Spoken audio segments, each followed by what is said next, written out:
come this morning to Christ's Y hemos last llegado esta mañana four promises a to his las disciples. últimas 4 promesas que Cristo hace a sus discípulos. Y no solamente se hace estas promesas a los apóstoles, sino a todos los creyentes en todas las épocas que vinieron después. Y aquí tenemos las últimas promesas de Cristo.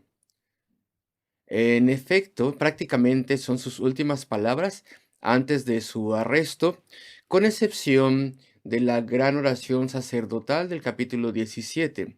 Pero el versículo 12 nos introduce a estas 4 maravillosas promesas de Cristo. Estas promesas eran para fortalecer a los discípulos, para prepararles, em, para lo que vendría después. Aquí tenemos los últimos momentos que tienen los discípulos para hacer historias, la última clase, si tú quieres, en este seminario, en este curso de teología y teología práctica que los discípulos estaban llevando. Aquí tenemos palabras cercanas, íntimas, exclusivas para los discípulos, pues nadie más estaba presente allí.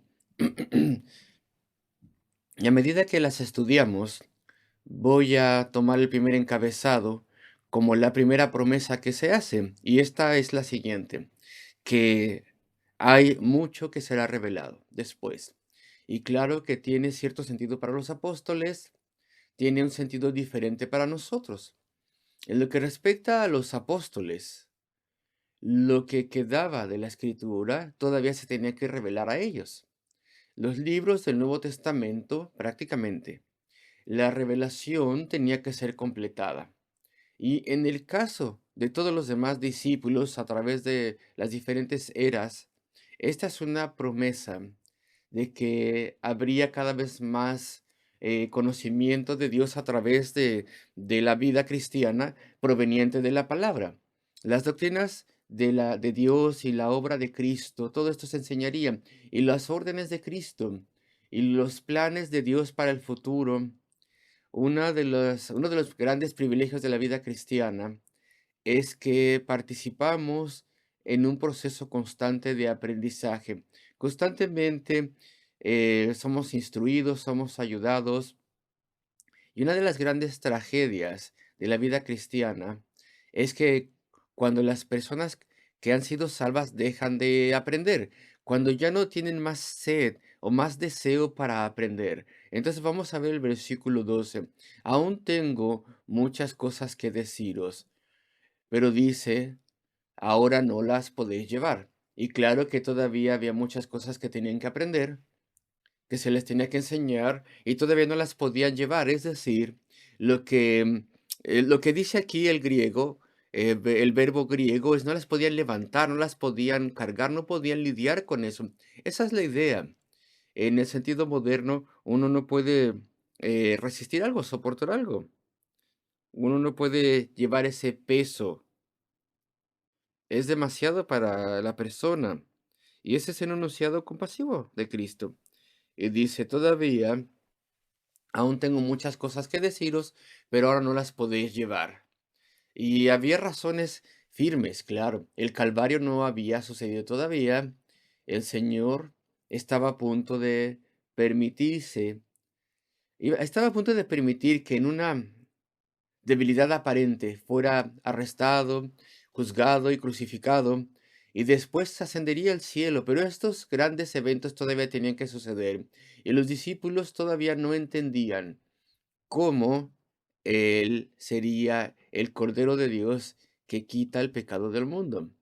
Ellos no entendían todavía el concepto de la expiación y del sufrimiento de Cristo y la muerte en el Calvario.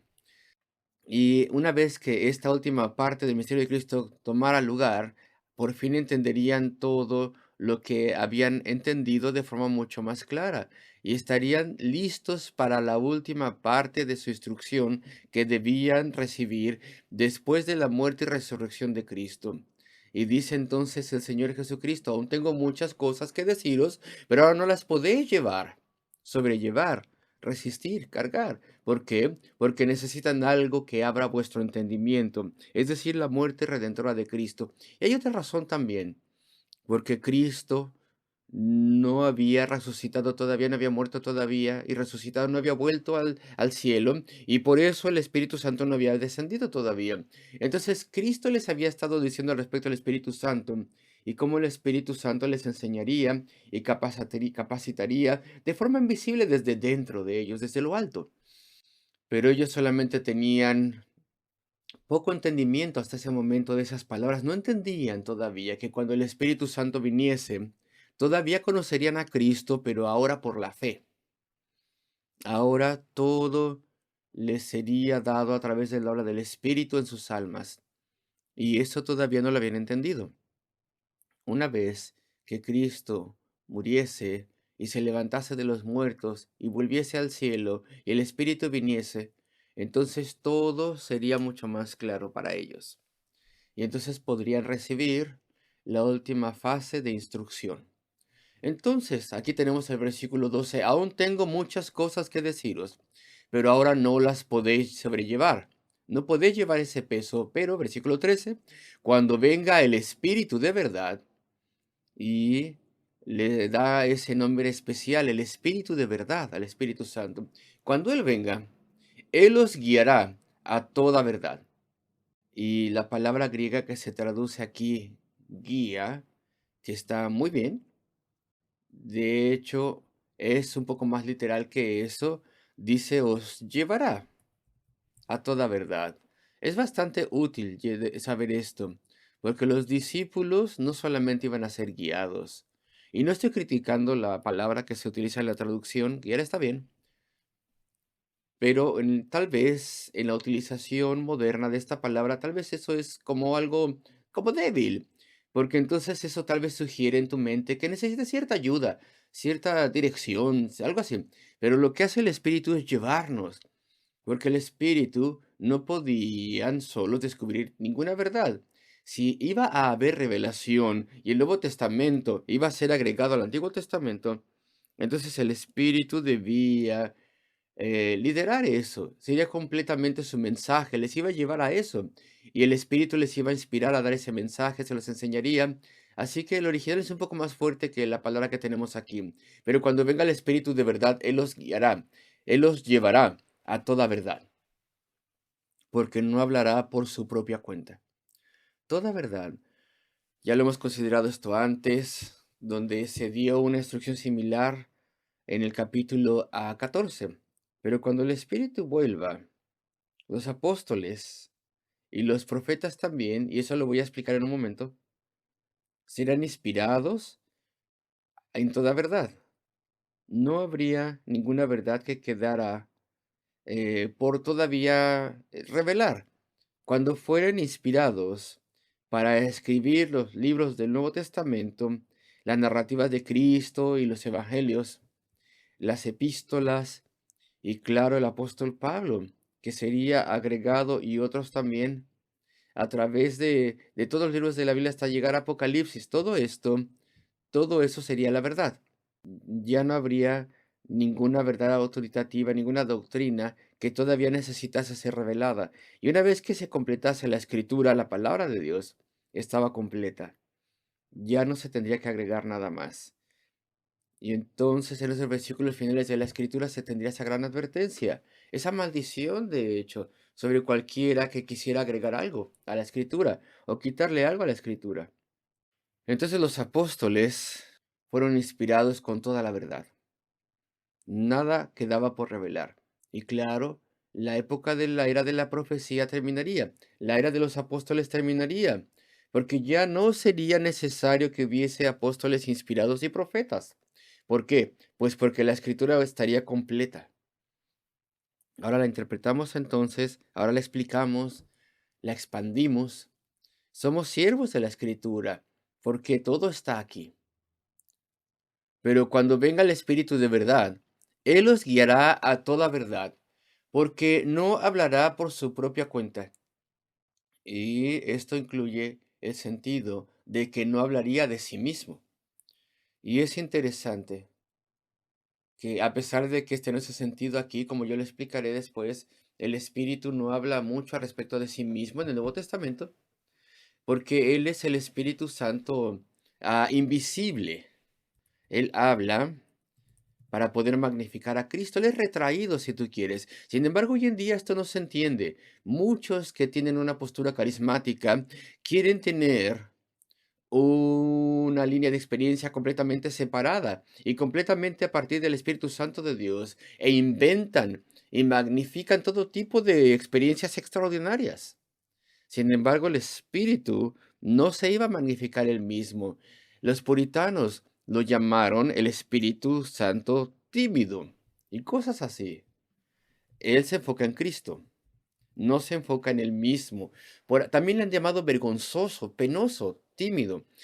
Así dijeron los puritanos, pero entonces aquí lo que tenemos es que está diciendo que no va a hablar de su propia iniciativa. Es lo que dice el versículo. No va a hablar a partir de sí mismo. En otras palabras, el Espíritu Santo nunca enseñaría nada que el Hijo no hubiera enseñado o no enseñase, ni tampoco el Padre. El Padre, el Hijo y el Espíritu Santo enseñan lo mismo.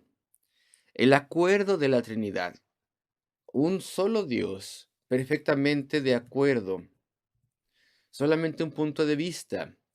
Y aún así, de forma misteriosa, son tres personalidades distintas, eternas en la deidad. Y entonces, ¿qué dice aquí?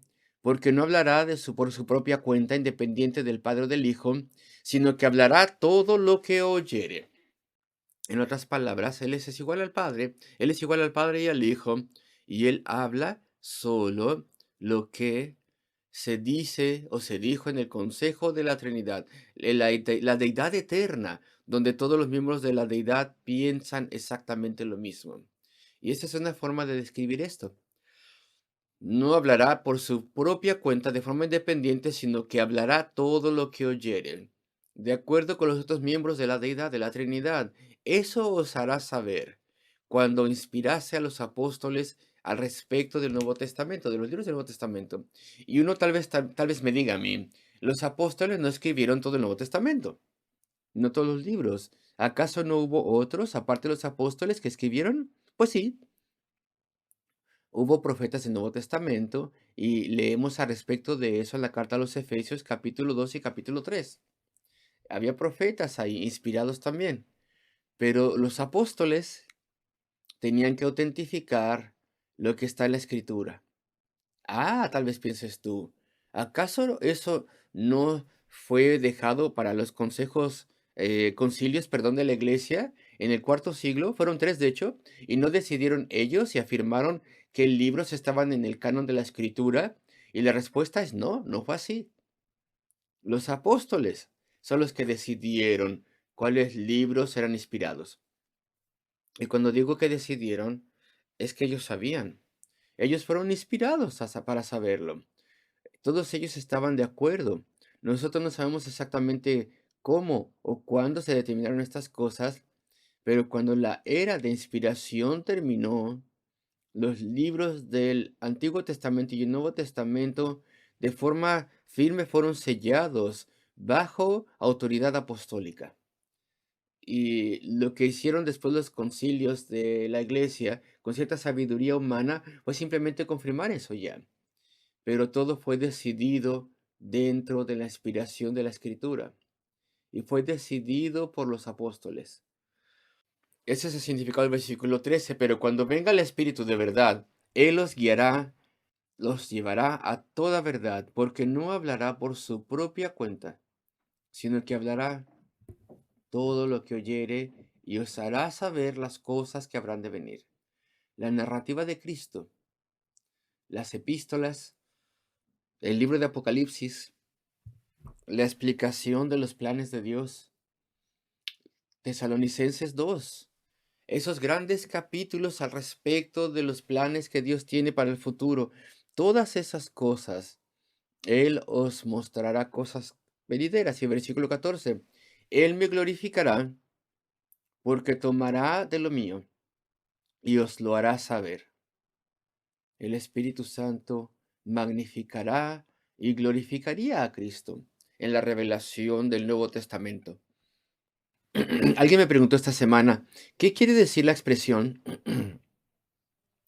al respecto de Cristo, de que Él es eternamente concebido. Y pues eso es lo que significa, Él es el Hijo de Dios. Él es magnificado, Él siempre ha existido. Él, él fue concebido desde toda la eternidad. No significa que Él sea inferior al Padre. Siempre ha habido, remontándose a la eternidad pasada, siempre ha habido un Padre, un Hijo, una relación de Padre e Hijo entre la primera y la segunda persona de la Trinidad, el Padre y el Hijo. El Espíritu Santo también es igual a ellos, pero el Hijo siempre es descrito en términos de Padre e Hijo. Y, por ejemplo, piensa respecto de un rey antiguo. Y el Padre venerable, bueno, pues él es el rey viejo y ahora el Hijo ha crecido, ya ha madurado, es un adulto, tal vez tiene cuarenta y tantos. Ahora él es cogobernador si tú quieres, es igualmente rey. De hecho, a veces, la mayor parte del tiempo, de hecho, toma la autoridad a sí mismo. Él ya no tiene que ser considerado como un niño, como un muchacho. Él ya es igual a su padre. Él está reinando, si tú quieres, reinando a la par. Ambos son lo mismo. Y si tú piensas en eso, pues esa es la relación eterna que tiene el Padre y el Hijo. Y siempre ha sido así. Él nunca nació. En lo que respecta a Dios, Él ha sido concebido desde toda la eternidad. Él procede desde la eternidad del Padre. Padre e Hijo son igualmente eternos, igualmente Dios, igualmente poderosos, igualmente reales, igualmente en todo sentido. No permitas que el término concebido sobrecoja la expresión Él ha sido concebido desde toda la eternidad. Es igual en todo sentido. Y así es como describimos esto de forma teológica. Así describimos la relación del Padre y el Hijo. Y el Espíritu Santo también procede del Padre y del Hijo. Y Él es igual a ellos. Pero de vuelta a este gran versículo, versículo 14, Él me glorificará, porque tomará de lo mío y os lo hará saber. Versículo 15, todo lo que tiene el Padre es mío. Por eso dije que tomará de lo mío y os lo hará saber. El conocimiento, queridos amigos, la sabiduría, esta es la primera promesa que había mucho que sería revelado.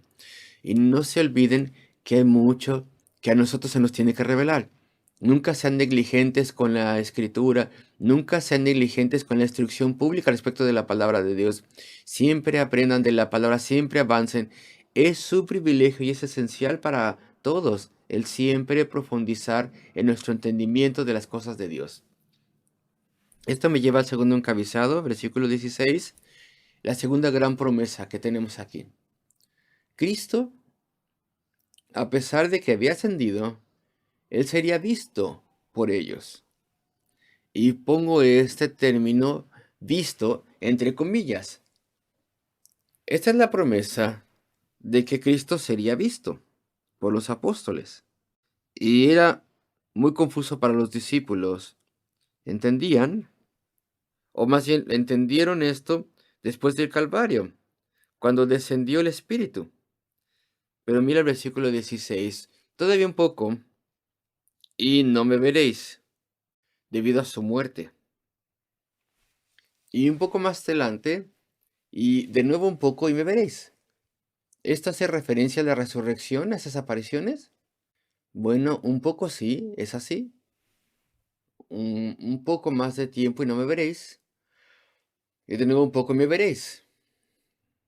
Con toda certeza, hasta cierto punto eso fue cumplido en la resurrección, en esas apariciones después de la resurrección.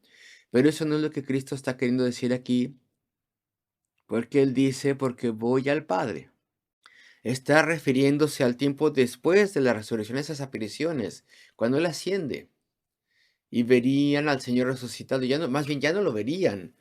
Y entonces ya de forma permanente había regresado a su gloria, al cielo, a la diestra del Padre. Entonces dice, y de nuevo un poco me veréis porque voy al Padre. Bueno, esto es un misterio. Si no está hablando de las apariciones de la resurrección, sino diciendo que le verían después de volver al Padre, y porque volvía al Padre, entonces, ¿cómo le iban a ver? ¿En qué sentido le iban a ver? Vamos a responderlo, pero no lo entendían en ese momento. Versículo 17. Este enunciado que va del versículo 17 y atraviesa por el 18, y están confundidos y hablan entre ellos. No le preguntan a Cristo, querían preguntarle, pero no lo hacen. ¿Qué es lo que quiere decir? ¿De qué está hablando? ¿De qué está hablando este poco tiempo? Todavía un poco. ¿Cómo vamos a ver? Todas estas preguntas estaban en su mente. Y versículo 19. Jesús conoció que querían preguntarle y les dijo, las preguntas que se habían estado haciendo los unos a los otros estaban maravillados. Ya había leído sus pensamientos. Él estaba diciéndoles las mismas cosas que habían dicho en privado el uno al otro. Estaban sorprendidos. Y les explica, versículo 20. Y todavía es una explicación vaga. No vaga, no, velada. Todavía no podían entender las cosas. De cierto os digo, os aseguro solemnemente, que vosotros lloraréis y lamentaréis. Bueno, eso es en su crucifixión, porque sí, llorarían y lamentarían. Porque dirían, ha muerto, ya se nos fue. Nuestro Señor se nos fue. Y eso con toda certeza significa que su reino no será restaurado, porque ellos pensaban que Él iba a establecer un reino terrenal. Sin embargo, Él les había explicado muchas veces, pero nunca se pudieron sacar de la mente, nunca pudieron entender que Cristo iba a establecer un reino celestial. En su mente tenían el reino terrenal, esa gran reforma de los judíos, y decían, ya no va a pasar porque ya se nos fue, se murió, se ha muerto. Nuestro Señor se ha muerto, se nos fue, y nuestra reforma se nos ha ido. Y le hemos seguido para nada. Y lamentaban bastante, dice que iban a lamentarse, pero el mundo, es decir, cualquiera en cualquier época que no crea en Cristo, el mundo se regocijará. Y los sacerdotes iban a estar con gozo. Ya no hay más problemas de Cristo. Las multitudes ya no se iban a ir siguiéndole, ni tampoco iban a creer en él.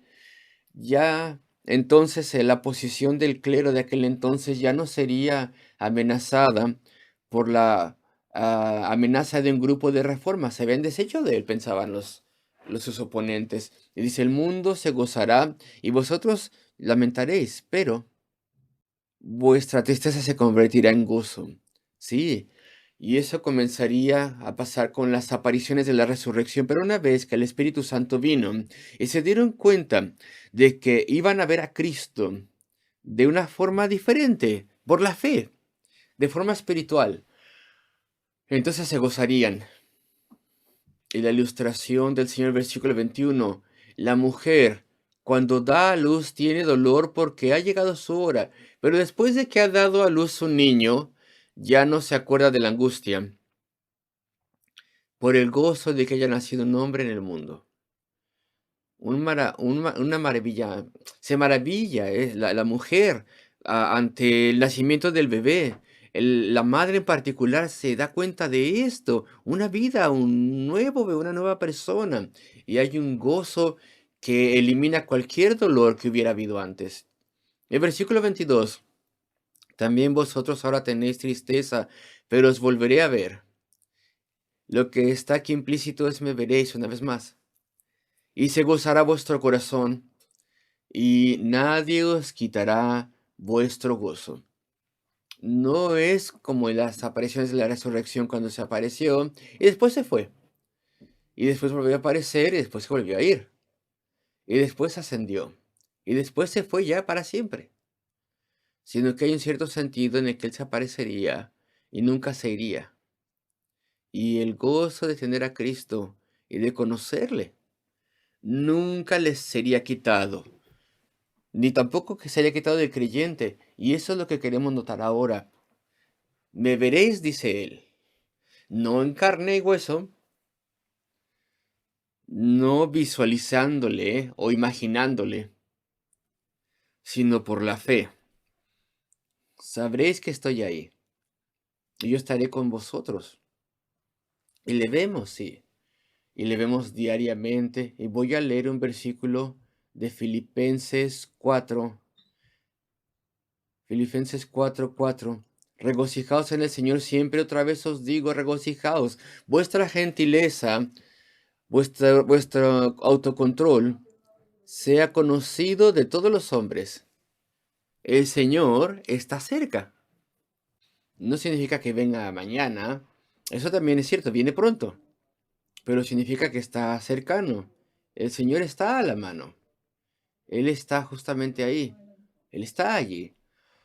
Si tan solo pudieras recordarlo, si tan solo lo supieras, incluso en momentos terribles, incluso en tribulaciones y pruebas, incluso en momentos tristes, el Señor está cerca. Ese es el privilegio que tiene el creyente, el verle, como, por así decirlo, con el ojo de la fe y saber que Él está ahí.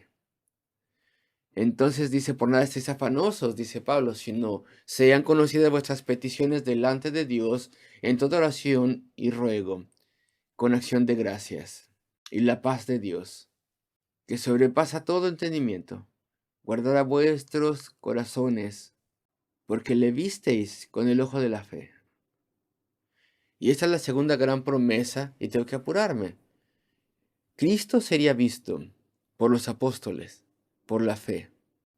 Y yo creo que ya lo mencioné. Pero si tú te acuerdas de la historia, tal vez te acuerdas de este incidente maravilloso en la vida de este mártir y reformador, el vicario Hugh Latimer.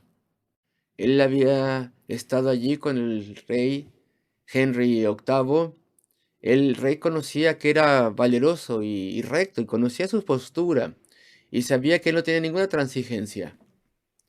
En parte para deshacerse de él, porque su predicación era clara, le hizo vicario de otra parte. Pero ahora cambió todo en contra de la reforma. Y el rey había escrito esos 6 artículos que haría que la iglesia reformada volviese a la fe católica. Y Hugh Latimer era uno de los que no firmaron esa cosa. Y entonces fue llamado a Londres para predicar ante el rey. Y este no fue el momento ni el tiempo en que fue eliminado. Eso vendría después. Pero era un tiempo peligroso. ¿Qué es lo que diría? Y entonces él se puso en el púlpito y el rey estaba ahí. Y lástima que podía ser muy teatral a veces como predicador. Se puso en el púlpito y como si estuviera susurrando a sí mismo, en una forma alta, como susurrando en voz alta, dijo, Lástima, ten cuidado, porque el rey de Inglaterra está aquí. Y después se detuvo y continuó susurrando de esa forma alta, como en un escenario, y dijo, Lástima, ten cuidado, porque el rey de reyes está aquí. Y bueno, sus palabras evidentemente las escuchó el rey, y el rey sabía que él sería directo y franco, porque temía al rey de reyes mucho más de lo que temía al rey de Inglaterra. Pero el punto aquí para nosotros es que esa era casi una descripción del vicario Lástima y su postura.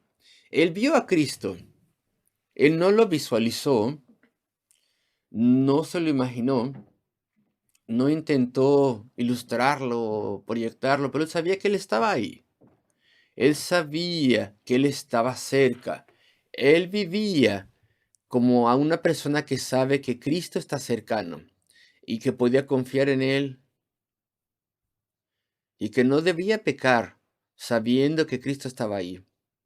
Y que él diría la verdad y le honraría y no temía las circunstancias mientras Cristo estaba ahí. Y así es como nosotros debemos vivir. Y eso es lo que significa aquí un poco más y no me veréis, pero después otra vez me veréis, porque voy al Padre. ¿Qué promesa, queridos amigos? Es el privilegio que todo creyente que tiene, el ver a Cristo por la fe allí. Y eso nos estabiliza, nos fortalece. Y cantamos el himno de Newton, estas palabras, a pesar de que a veces no podemos percibirlo con los sentidos, la fe lo ve siempre cercano. Él es nuestro guía, Él es nuestra defensa, y entonces no tenemos nada que temer. Vele, siempre cercano. No intentes imaginártelo, no intentes visualizarlo, sino más bien míralo. Y esa es la promesa de Cristo que está allí. Y esa promesa le hizo a los discípulos, que Él estaba cercano y estaban perplejos. Y se lo explicó más. Y sus palabras serían muy claras una vez que el Espíritu Santo viniese. Isaac Watts lo explica de forma diferente a Newton. Con gozo, nosotros decimos a esta era que aquel que estaba muerto ha dejado la tumba. Él vive por encima de todas las cosas y nosotros estamos simplemente esperando hasta que vuelva. Vele, vele siempre, querido amigo. Y tercera promesa, versículo 23. En aquel día no me preguntaréis nada. De cierto os digo que todo cuanto pidiereis al Padre en mi nombre, os lo dará. Hasta ahora nada habéis pedido en mi nombre. Pedid y recibiréis, para que vuestro gozo sea cumplido. Aquí tenemos la promesa de acceso al Padre. Es una promesa especial para los discípulos. Con la resurrección y ascensión de Cristo, ellos tendrían un acceso privilegiado al Padre, poderoso, privilegiado, maravilloso. Esa es una promesa también para nosotros, pero es un misterio. Porque ¿acaso los creyentes, acaso no es cierto que ellos siempre han tenido acceso al Padre, los creyentes? Sí, siempre han tenido acceso al Padre. Ahí tenemos las grandes oraciones del Antiguo Testamento y son dirigidas al Padre, al Señor. Los creyentes siempre han tenido acceso al Padre. Y entonces, ¿qué quiere decir el Salvador aquí? Cuando Él le dice a los discípulos y a nosotros, de ahora en adelante, no van a preguntarme nada porque ya no estaré ahí. Pero en mi nombre tendréis acceso directo al Padre. ¿Y qué hay diferente aquí? Pues amigos, el acceso es diferente en muchas formas. En el Antiguo Testamento, para orar teníamos que hacer sacrificios.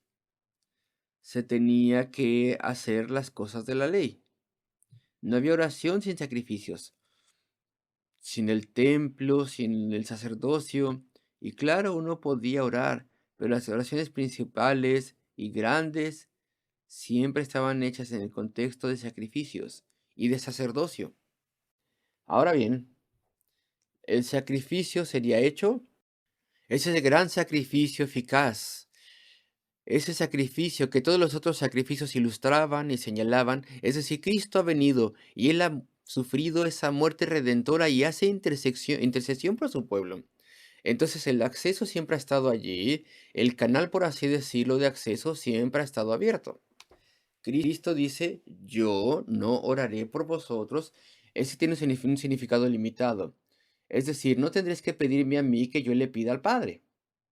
Pero claro, Él siempre ora por nosotros. Es a través de la intercesión de Cristo que Él nos bendice, Él muestra sus heridas y sus méritos a Dios el Padre. Y el canal de oración está abierto para nosotros.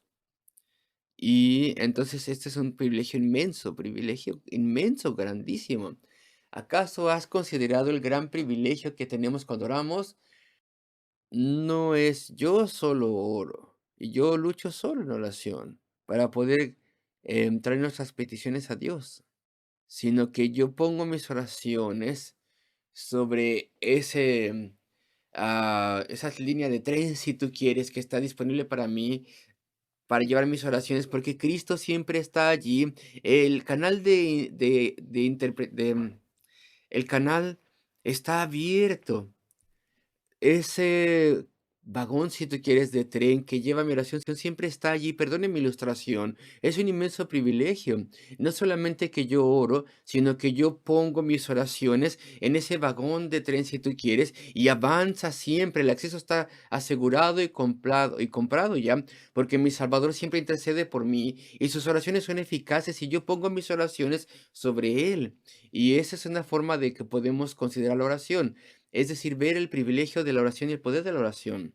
Cuán insensatos somos cuando no oramos, cuando estamos preocupándonos y esa acción hacia el cielo que viene a través de Cristo está constantemente en activo y yo solamente tengo que poner mis súplicas sobre Él y ya está.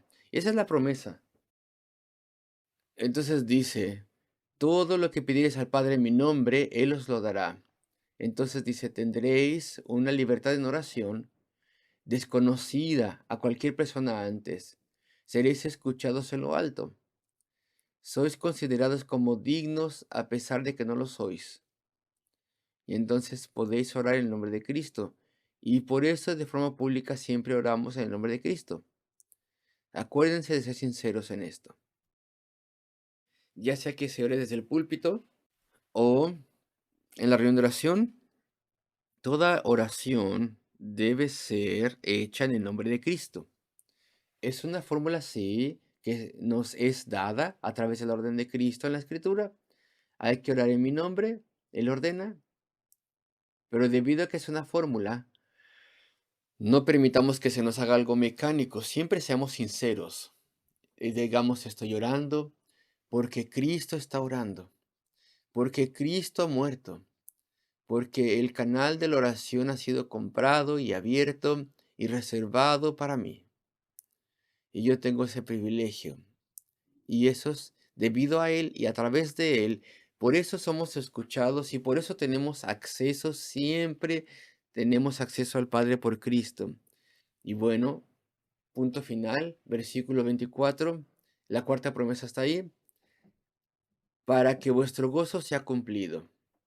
Y se menciona una vez más después, la gran promesa de gozo.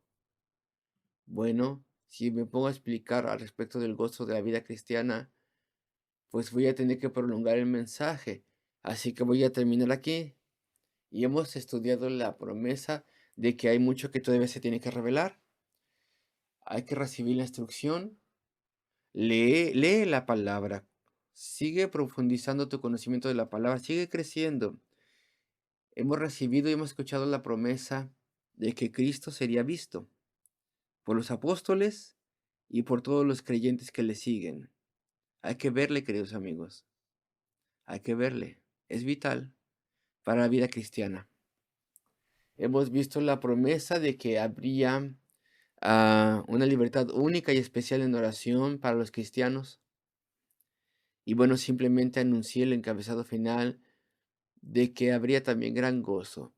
Estas son las cuatro últimas promesas de Cristo a sus discípulos antes de la oración sacerdotal de Cristo y que el Señor las ponga en nuestro corazón y las bendiga a nosotros.